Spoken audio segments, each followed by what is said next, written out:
Now, I want to switch gears here to Fred Thompson. Apparently, it's a little easier playing president than running for president in real life. Fred Thompson withdrew from the race yesterday, hoping that his country and his party had, quote, benefited from the effort that he made.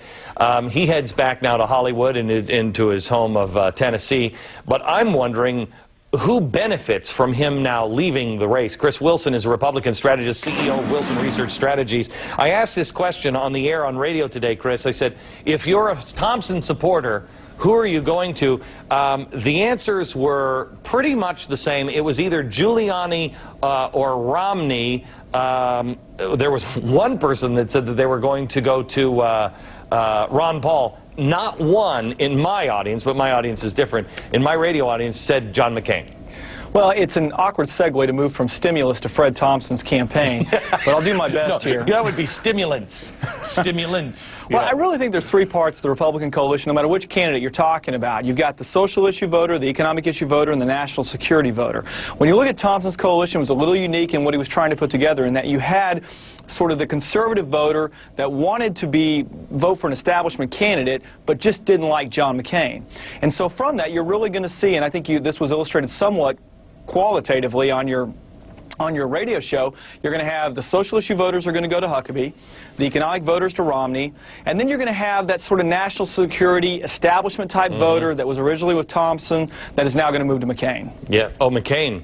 Right. I have to tell you, I just don't know. I don't know we were talking about this a lot on the radio show today, and the audience was, but I mean, it's my 8 million friends that listen.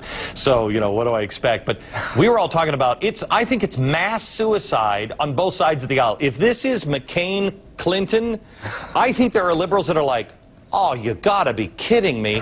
And on the Republican side, it's like, I can't pull the lever for McCain. I just think maybe this is what unites the country.